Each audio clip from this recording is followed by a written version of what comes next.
guy from Lamar, who I know pretty well, he's like, hey, look, I could sell you 10 billboards.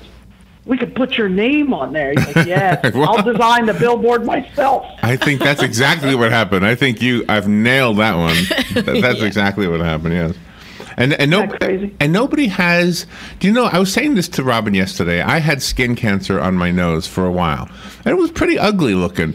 And nobody ever said anything to me about it, except for a child. One of my little nieces, she was a little girl, and she says, Uncle Larry, what is that? Yeah. And I thought, wow, nobody's ever said anything about it, ever. It's Yeah. like this big ugly thing on your nose. Nobody says a thing. No, so that's the thing. They're just in their own world. So what that has to do with this is nobody says to this guy, that's crazy. Why are you putting a billboard? Who's gonna get a vasectomy based on a billboard? Well, now, here's the funny thing is he's got, he apparently has a partner. So it doesn't look as creepy. You know, I'm like, I guess they got a better picture. Somebody really invested and got a better picture. I don't know. I find it funny. When you do, when you do marketing for a living and it can determine your future. Right. You have to be very, very smart.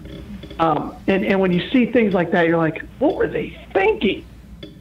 Yeah, and billboards aren't cheap. If you think that the effective billboards are the ones that work with your impulses, like, oh my gosh, I'm hungry. There's a Whopper. I'm stopping. Yeah. Even a strip club, that's an impulse buy too, and like those spas you're talking about.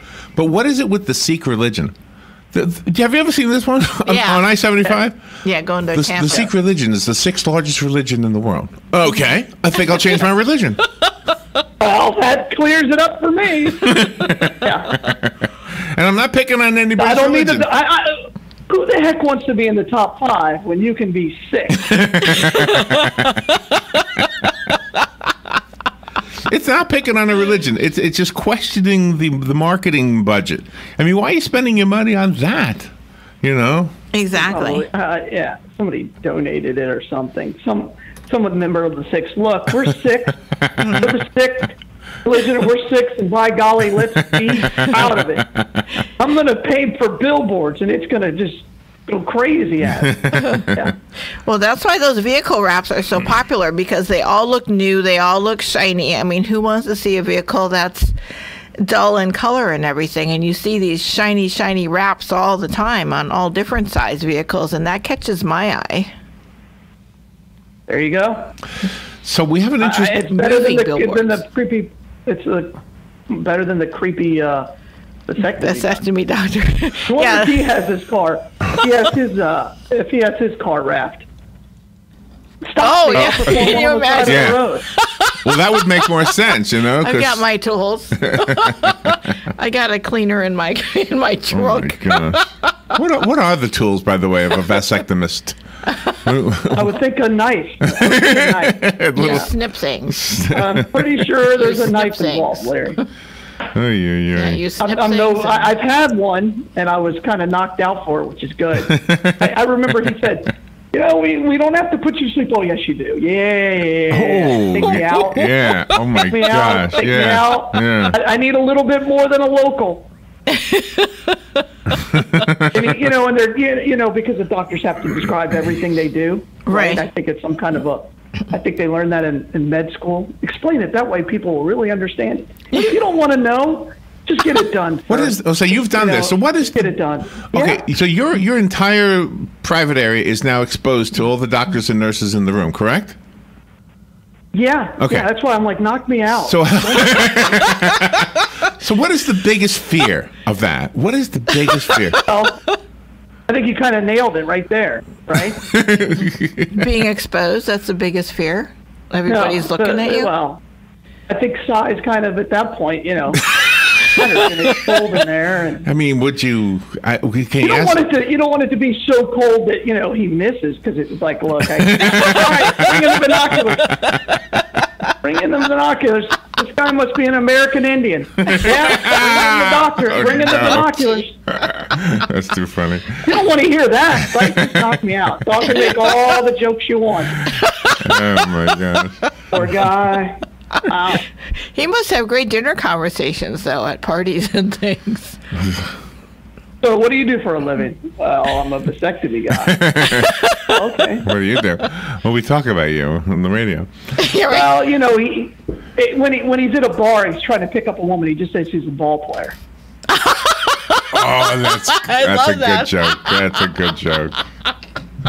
Yeah. This is good. All right, so I have a list of things. See, and this is why when people ask me what we talk about in the show, I cannot remember. Well, see, We're not scripted. All right, so I would popular belief. I would ask the doctor: is there any way you can prevent me from inadvertently becoming aroused? Is there any way you can prevent it? Because that would be the ultimate embarrassment, wouldn't it? It's called getting through puberty. I would think. He's through. I mean, he's down there, you know, under the hood. And who's pretty exposed, though. and you know, there's some ladies in the room watching, and all of a sudden, there it goes. Oh my gosh! Just put some ice on it. Just get it all. Really? Chilled. I don't know. That's not a situation that's arousing. I'll put it that way. No, if you have it done on a Friday, you're good to go on a Monday, right? I mean, it only takes a couple days to recover, right? No, it takes longer than that. Quick. Good to go on a Monday. Yeah, there's a little more than that. I mean, according to what I told my wife. Oh my gosh. Galen, I'm going to need some help. Robin just came up with a great T-shirt, though. Had my vasectomy on Friday. I'm good to go. It's Monday. You want to have it on like Wednesday then, and then you're good to go on Friday?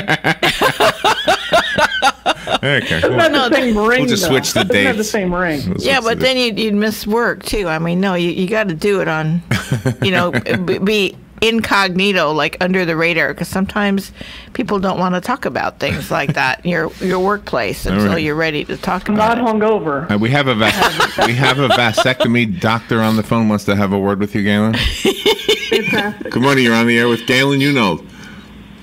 Good morning, guys. Larry, let me tell you something, buddy. If you are aroused when some guy's down there around your junk with a freaking butcher knife, and you're aroused, you are a hell of a man. That's all I can say. I'm leave it at that. That's all I'm gonna do. That's it. That's it, doctor. Thank you. So, thank you. Bye. It's the women in the room, though, because you just can't have one guy in there. You got to have a witness. I've never gone through it. I don't know. What? Oh, there's nothing. Oh, so there is only one guy. I don't know. I was asleep. No, there was a nurse in there. Good morning. You're on the air with Galen. Yeah, speaking of vasectomies, I had one many, many years ago, and I had a local down there, and boy, I swore that doctor had a sledgehammer, I'm telling you. Wow. Wow.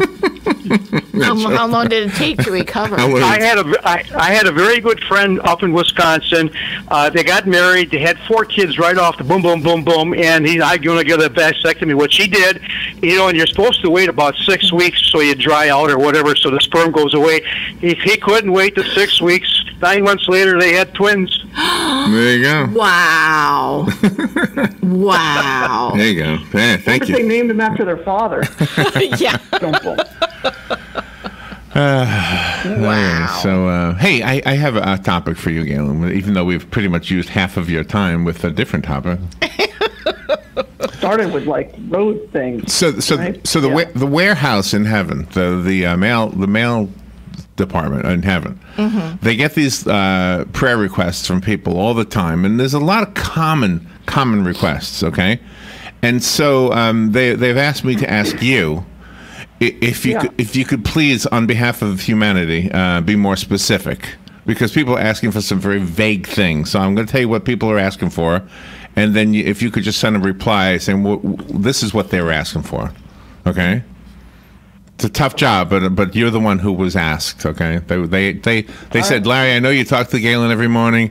He drives to Atlanta a lot, so he sees vasectomy billboards all the time. So he would be the one to know the answer to these requests. Let's do it. Okay, we're looking for be more specific. First of all, how is the blood supply? Hey, we're right at a 5-day blood supply. We just need to continue to receive donations so we can maintain that. So please just get out there, give the gift of life to donate blood. We are in critical need of type O. Okay. And that's the universal one, type O? Yes, it is. Which is the Disney World one? That's the one. That was a joke. See, that was the universal one. Oh my gosh. Yeah, I got it. Okay, some jokes go better than others. I didn't. I got it. I was just. I wasn't. There was no comeback. I was listening. I was listening to this. I was listening to a Steve Harvey interview. I was listening to Steve Harvey. Steve Harvey says that comedians have to play the room. So he looks around the room and makes sure he doesn't do a Ray Charles joke if it's a room full of blind people, for example. So we have to play the room, Galen. So yeah, but that's your best they may audience, get it more though. Than, sure. Yeah. I found they're not judging your junk. I'm just telling you what he said. Okay. He said he did a Ray Charles joke, and the first 2 rows was from a blind school, and they didn't laugh at all. Oh. And the rest of the audience thought he was just being mean. Oh, okay. So he learned. All right, are you ready, Galen? Oh, thank you, Palm Garden of Ocala. We have a new ad, by the way. Jan was in here yesterday. We did a new ad. Autumn Wonderful. is not the same as fall. She's still playing on that. So fall is when you fall down. And if you fall down and you need some hip replacements, which is, by the way, why people move to Florida, we learned from that doctor, right? Yes. People should move to Florida, Galen, because if you're older and you're in an icy part of the country, you could fall down. So move to Florida, enjoy your retirement, and you won't fall down as likely. That's right. And if you do fall down, go to Palm Garden and get rehabilitated. Penn Flooring is going to make sure you don't fall down. Hey, that's a great connection between these two businesses. If you put, non-slip flooring, I had a really slippery bathroom. God! Well, you had that tile though. Yeah. I mean, real tile, and that'll knock your feet out from under you. Go if to it's Penn wet. Flooring. See what they can do for you to make it less slippery or just more beautiful. They're at 1201 Southwest 17th Street. All right. So Heaven gets these prayer requests, and they're a little vague, so they want some specifics, Galen, and they've asked me. So people will pray for more passion. Oh. Galen, the angels want to know what do they want? What the heck do they want? Dear God, please give me more. I want to be more passionate in my life.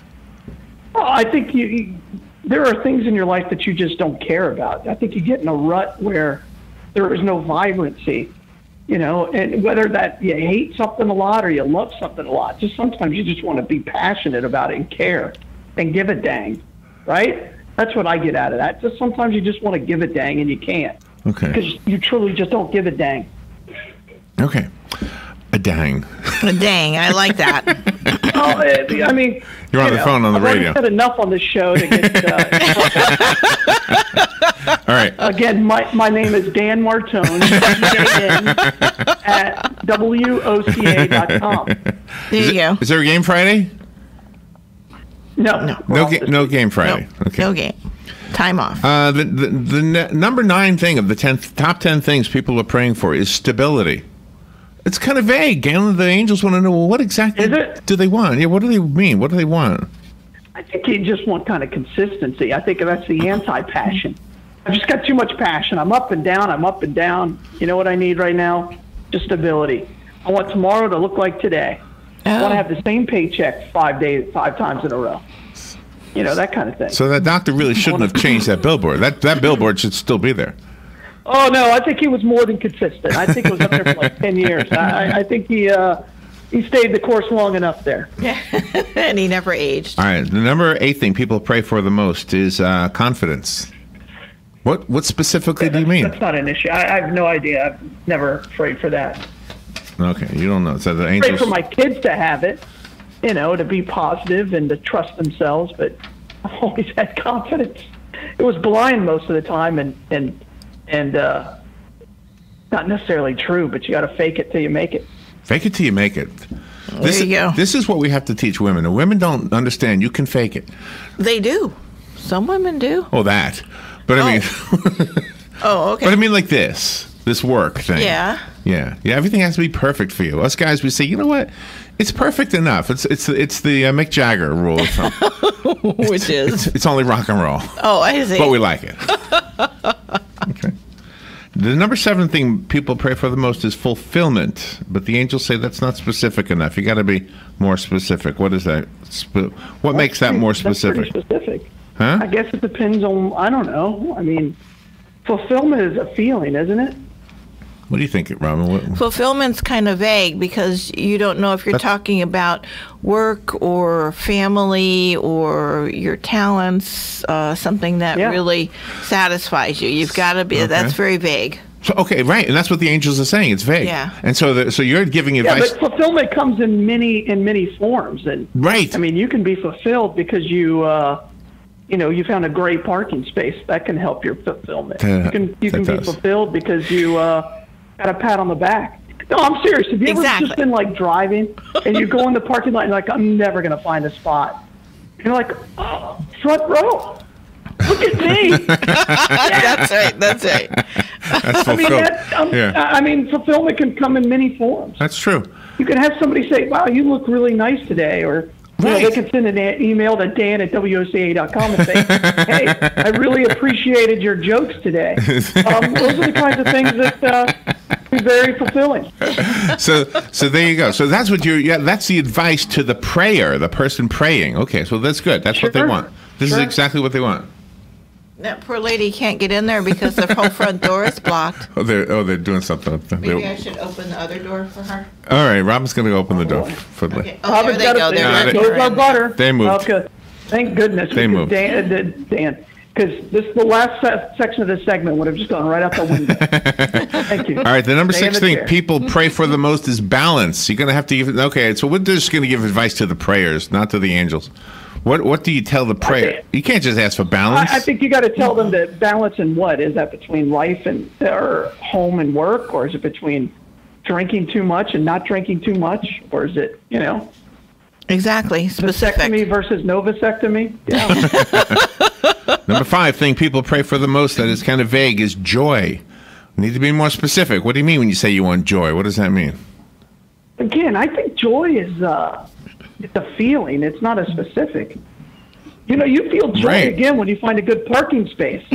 But this is exactly what they want. They want you to advise those who in prayer.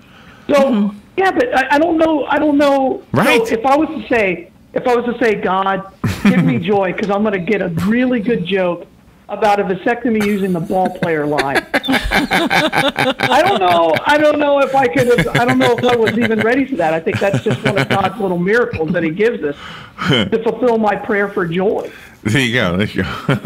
So yeah, we're giving advice to people. That's one of my better lines. I'm gonna have to remember that one. That was a very good one, and I suspect it came out of nowhere, right? It was out of left field. Yeah, I have no idea, but I was like, that's pretty good. What do you do for a living? Well, I'm a ball player. I mean, that's great. That's a great line. You got to use that. 6 months later, where are you going? Oh, I'm going to work. I'm a ball player. I am. All right, number 4 thing people pray for the most is peace. How can they be more specific?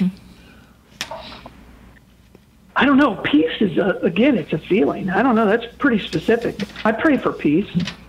Yeah, but we have to go further than that and say, if we've got like 2 countries that are fighting, we have to go be more specific and say not just peace between the 2, but the one country has to realize where their shortcomings are and to be kinder to the other one and vice versa. And then you have to get deeper than just there you peace. Go. Robin figured out that one. Okay. Yeah, that's a really big prayer. I pray for internal peace.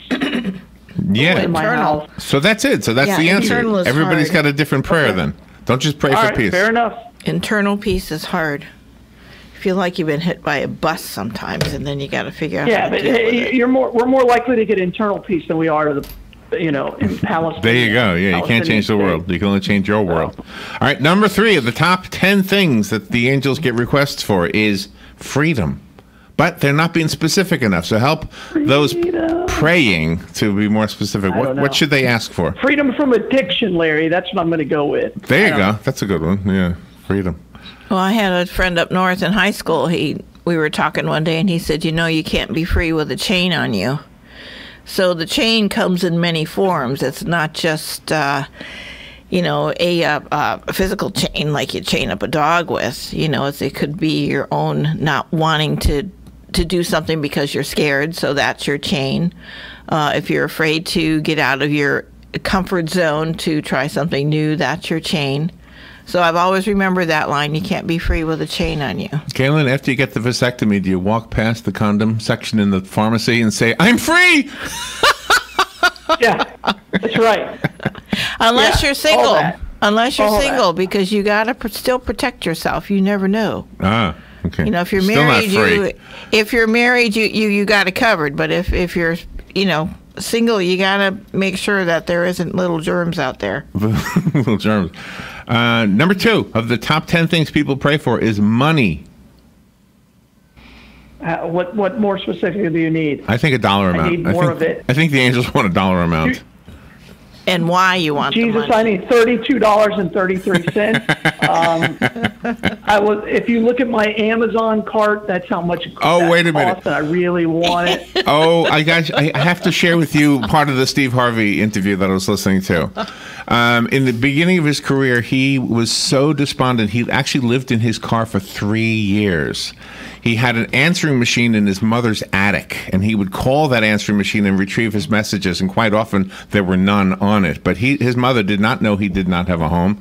His mother did not know he was homeless, and he was in Pensacola, okay? And he had done some things that were on video, but he really didn't have much work. He was making like $35, $40 for every comedy club, okay? So he's up in Pensacola. He's got $35 to his name, and he gets a message from the machine telling him they want him at the Apollo in Harlem for this big thing they're doing because they saw his tape. They'd love to have him. Oh, my gosh. This is the break. It's going to be on major network TV, right? Oh, let me finish. Let me finish. All right. So, oh, my gosh. I need some freedom here. All right. So, he says, oh my gosh, I gotta go, but I only have $35. Okay, how am I going to get to New York with only $35? Okay, so he prays. He says, God, can you help me with this somehow? He calls back to make sure he heard it right. He thought maybe the guy meant a week from Sunday because I can get there a week from Sunday. Calls his answering machine. His answering machine. He says, this is Thursday. They want me there Sunday. Maybe he said a week from Sunday. So he calls his answering machine back, and sure enough, it said Sunday just like he thought. But there was another beep. He listened to the second beep, and it was a club up in the Panhandle somewhere. They wanted him to play. They were going to pay him $150 on a Friday night, the next night. Then the guy said to him after he was done, "Can you come back tomorrow? We'll give you another $150." So all of a sudden he had $335, and he ended up going to New York, and the rest is history. It gives me chills. So there you go. That's awesome. Yeah, I know. When you pray for money, pray for a specific amount. Yeah, I like it a lot. Or maybe to ask for a specific need. That's right. He didn't ask for $300. He just said, I just need enough to get to New York. That's right, and he got it. Yeah. God is amazing. Yeah, God knows your needs. He knows you. Anyway, the number one prayer request is happiness, so we'll have to figure that one out another time. Sorry. And a good parking space leads to it. All right, let's see. We blew off the news. I'm sorry. This was better because we all know what the lead. By the way, I will tell you this. You know, last week we went long, right? Right. I had two people, and I'm not kidding. Two people say, "Yeah, I heard you on the radio. You were talking during the segment where I usually just get my news." What are you doing? And they're like, "Is that you? Are you on there all the time?" I'm like, "Yeah, every morning." Oh well, I just listen to that segment just to get my news. Oh. Yeah, I know. And they were like kind of mad at me, and I was like, okay. Oh, I know. Sorry. Oh, they were mad at us too. Yeah, they love that segment. We're on dangerous territory right now, as a matter of fact. But we got 3 minutes. Guess who I blamed? But the thing is, it's an amazingly popular segment that we're about to do, the news bites. And don't ask me. It's kind of like those, oh my gosh, we don't put much into it. It's just we grab the news and read it. It's not even a lot of work. It's just something people like. We still have to gather it. You still have to gather it, though, and make sense out of it. All right, so let's not do that again. All right. I'm glad you felt Bloodmobiles at Hobby Lobby, Larry. Thank you guys very much. Oh, okay. Thank you. Galen, be careful going I don't want to get yelled at. Just trying to walk my dog. All right, be careful. We'll talk to you tomorrow. And no football Friday, all right? No high school football. That's right. That's right. Okay. Next That's week. right. All right. You guys are the best. Thank you again. We'll be right back with Bye, all. News Bites. Say, Larry, do you know what the difference between autumn and fall is? No, Jan, what is the difference? Well, autumn is a season, and fall is what you do just before you go to rehab at Palm Garden. Seriously, Larry, I hope none of your listeners ever fall and break anything. But if they do, I hope that they would call me and I would give them a free, no obligation guide to their rehab. If you need help, call Jan at Palm Garden at 854-6262. That's 854-6262. Hi, this is JP from Penn Flooring here in Ocala. I would like to invite you to come in and visit our spacious showroom where we have solutions for every style and budget. From wall-to-wall carpet to hardwood floors and tiles, we have an unsurpassed selection of flooring. At Penn Flooring, we've provided quality customer service with a family touch for over 25 years. Visit our website at pennflooring.com or come by our showroom, 1201 Southwest 17th Street, just over the bridge. Penn Flooring, quality customer